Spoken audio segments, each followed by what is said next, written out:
अच्छाई के रास्ते पर चलकर किसी चीज को आगे बढ़ाना चाहता है तो हम और आप मिलकर उस चीज का साथ दें।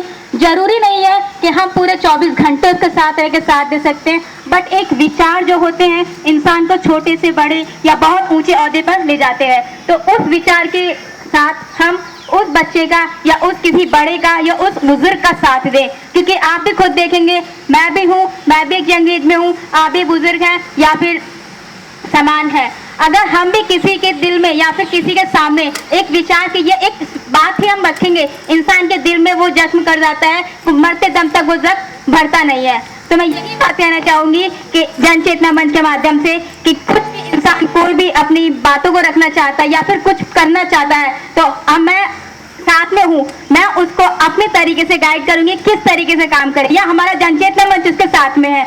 आज की डेट में मेरे ही कुछ फ्रेंड सर्कल ठीक बहुत अच्छे हैं और बहुत अच्छे घर से बिलोंग करते हैं। उसके पास में एक बच्चा आया और गाड़ी में वो बैठे थे, तो बच्चा आता है, कहता है कि मुझे 10 रुपए दे दीजिए, किस लिए किताब खरीदनी है, क्योंकि माँ बाप नहीं दे रहे हैं, उनके मॉम डैड नहीं दे रहे हैं। उसको लगा, उसने थप्पड़ मार के भगा दिया। साथ में दोस्त लोग और बैठे थे, पूछ तो सही, बुलाया उसको और उसको बैठाया, क्या चिंता है? उसने बोला कि मैं पढ़ना चाहता हूँ बट मेरे माँ बाप के पास पैसा नहीं है, क्योंकि जितनी इनकम आती है वो घर खर्च में खर्च हो जाती है। उस टाइम उस बंदे ने सोचा कि अगर ऐसा है, वो गया, उसने रियलाइज करा और देखा कि हाँ हकीकत में ये चीज है। उसने ज्यादा कुछ नहीं, अगर किसी का 10,000 रुपए भी इनकम है, उसने वहां से 10-10 रुपए जमा किए और उसके लिए किताब का बंदोबस्त किया।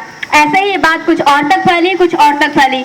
हर जितनी इनकम में से, चाहे किसी की इनकम 10,000 हो, चाहे किसी की इनकम 50,000 हो, 200-200 रुपए हर मंथ वो उस जो एक संस्था उन्होंने क्रिएट की है उसमें देते हैं। संस्था नहीं